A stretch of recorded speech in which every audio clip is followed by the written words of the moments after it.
आत्ताच पाऊस पडून गेला होता. सगळीकडे पाणी साचले होते, म्हणजे मोठी सर येऊन गेलेली असावी. रेल्वेतून प्रवास करताना काही जाणवले नाही. पण स्टेशनवर उतरल्यावर समजले. गावच्या स्टेशनवर रात्रीच्या वेळी सामसूम असते. रमेश स्टेशनच्या बाहेर आला. घरी जायला कुणाची सोबत मिळते का बघू लागला. पण कोणी नजरेला आले नाही. रात्रीचे 8 वाजून गेले होते. त्याने आईबाबांना फोन लावायचा प्रयत्न केला, पण लागतच नव्हता. त्याची पंचाईत झाली होती.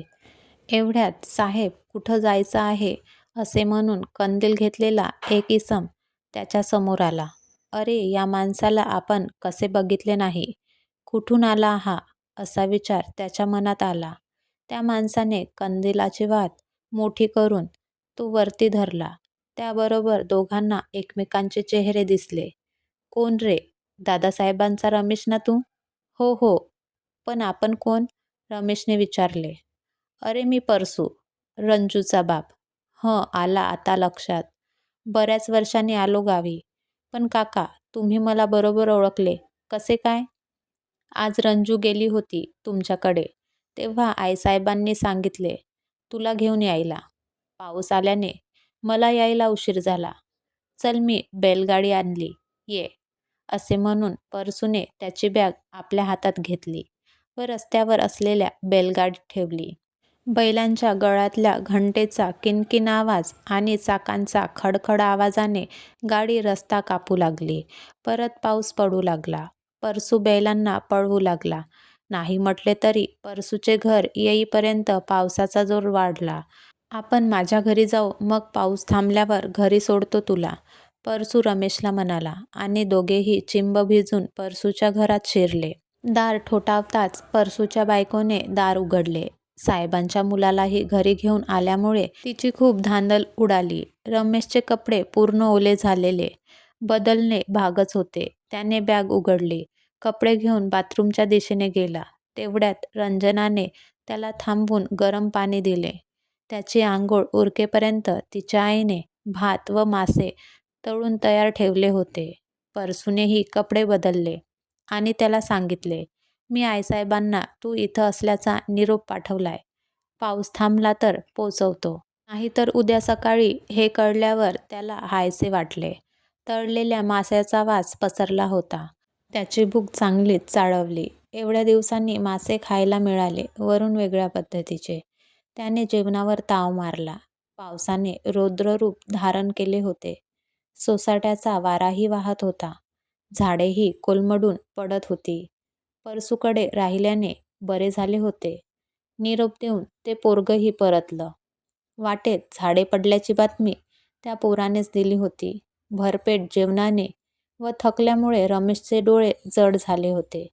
रंजनाने आपल्या बाबाचे व रमेशचे अंथरूण बाहेर घातले व ती आणि आई आत गेली. परसूने कंदिलाची वात बारीक केली व सगळे गाढ झोपी गेले. सकाळचे 6 वाजले होते. रमेशला जाग आली. पहिल्यांदा त्याला कळलेच नाही तो कुठे आहे. खडबडून तो उठून बसला. मग रात्रीचं सगळं त्याला आठवलं. तो उठून बाहेर आला. बाहेर सगळं हिरवंगार दिसत होतं. ते पाहून तो सुखावला.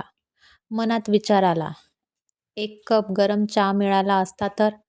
एवढ्यात चहाचा कप रंजनाने त्याच्यासमोर धरला. अरे, ही मनकवडी आहे की काय? कालही आंघोळीला गरम पाणी मिळालं असतं तर, असा विचार करायला आणि तिने आणायला एकच गाठ पडली होती. त्याने शुभप्रभात रंजना म्हणून तिच्याकडून कप घेतला. तिनेही त्याला शुभ सकाळ म्हटले व ती आज जायला निघाली. त्याने तिला थांबवलं. रंजना, तुझा चहा घेऊन ये, खूप बोलायचं आहे तुझ्याशी. ती हसत आत गेली व स्वतःचा चहा घेऊन आली. दोघं बाहेर गप्पा मारू लागले. खरं म्हणजे रंजना व रमेश एकाच शाळेत होते. रंजना पहिलीत व रमेश 7वीत. लहानपणापासून रंजना त्यांच्याकडे जायची. सगळी मुलं खेळतात तशीच खेळायची. 7वीनंतर रमेश मोठ्या शाळेत तालुक्याला गेला. पण त्यांचं खेळणं बागडणं व अभ्यास चालूच होता. रंजनाला अभ्यासात काही अडचण आली तर तिला तो समजावून सांगायचा. रंजनाही नंतर तालुक्याला मोठ्या शाळेत जाऊ लागली.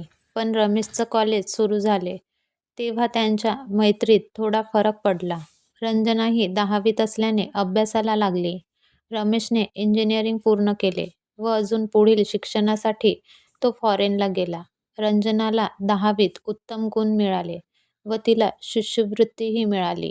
दादासाहेबांनी पण ती हुशार असल्याने पुढील शिक्षणास तिला मदत केली. आता तिने 12वीची परीक्षा दिली होती आणि त्याकरता त्याला तिच्याशी बोलायचे होते. रंजना आता वयात आली होती.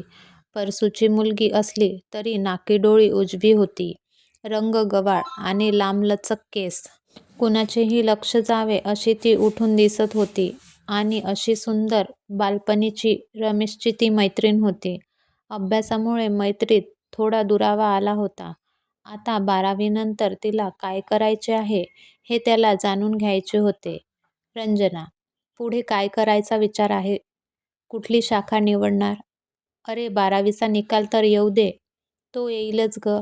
पण तू काही तरी ठरवलं असशील ना? तुझा स्वतःचा निर्णय फार महत्त्वाचा आहे. दुसरं कोणी काही सांगत असलं तरी आपण स्वतः आपल्याला जास्त आवडतं तेच करायचं असं मला तरी वाटतं. बघ विचार कर.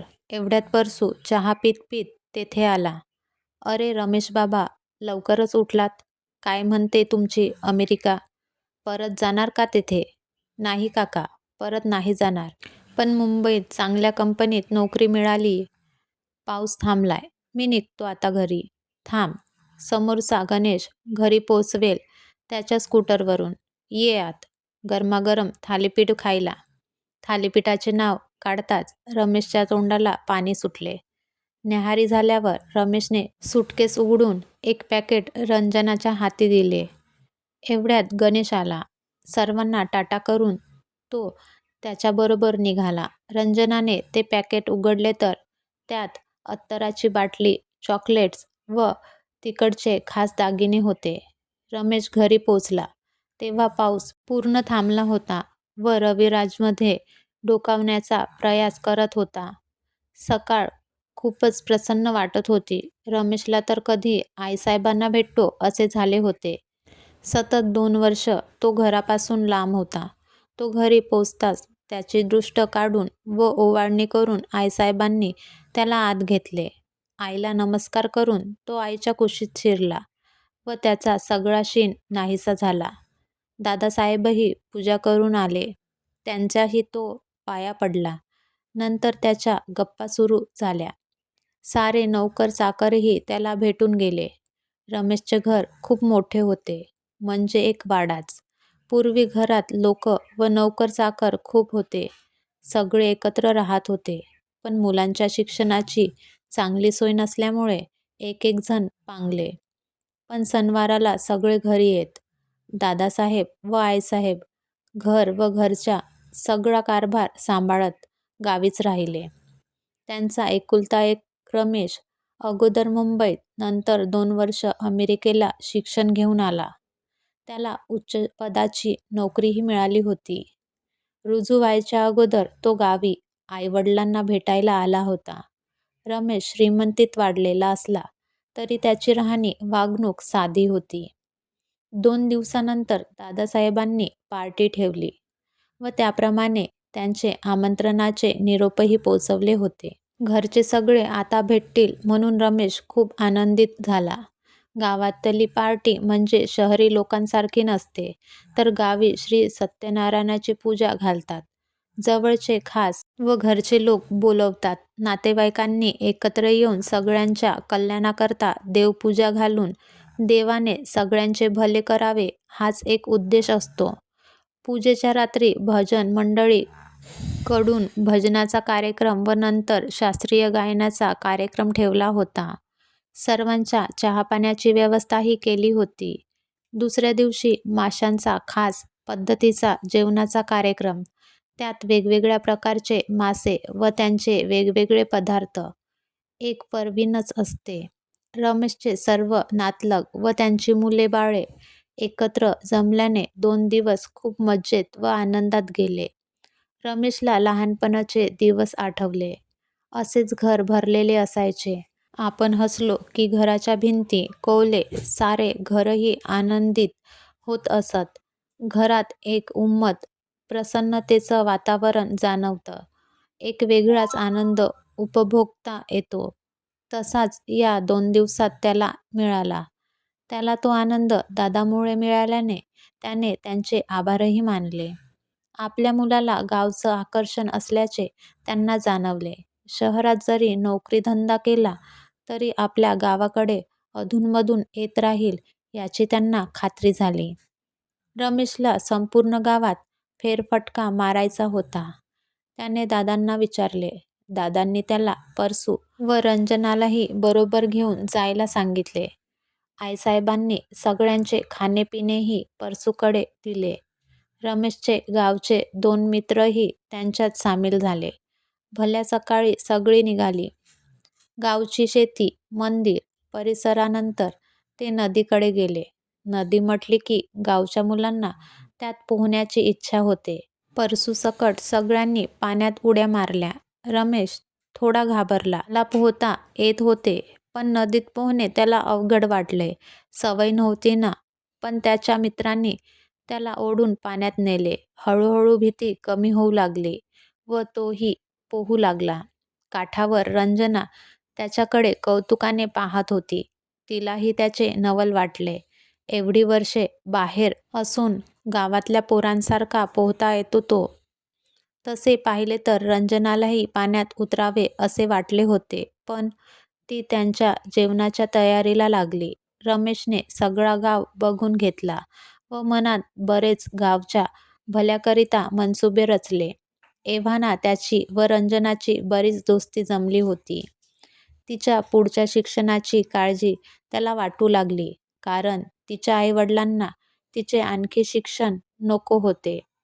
रमेश गावी असतानाच तिचा 12वीचा निकाल लागला. त्यातही तिला 97% गुण मिळाले. तिचे पालक तिला पुढे शिकवायला तयार नव्हते, पण रमेशने त्यांना समजावले व पुढच्या शिक्षणाकरता तिला पुण्याला कर्वे संस्थानाच्या वसतिगृहात प्रवेश मिळवून दिला आणि तो स्वतः मुंबईत आपल्या कंपनीत रुजू झाला. 1-2 महिने होतच असतात तेवढ्यात त्याला वरिष्ठ अधिकाऱ्याची जागा मिळाली. राहायलाही कंपनीचे घर मिळाले. आईसाहेबांना राहावलं नाही. एका नोकराला घेऊन त्या मुंबईला आल्या. सगळा संसार मांडून गणू नोकराला रमेशच्या दिमतीला ठेवून त्या परतल्या. परसू व बाकीच्या 4 लोकांना हाताशी धरून रमेशने गावात नारळ व नारळाच्या झाडापासून तयार होणाऱ्या उत्पादनाचा कुटीर उद्योग सुरू केला. तिथल्या काही लोकांनाही कामे मिळाली. तो मध्ये-मध्ये जाऊन देखरेख करत होता.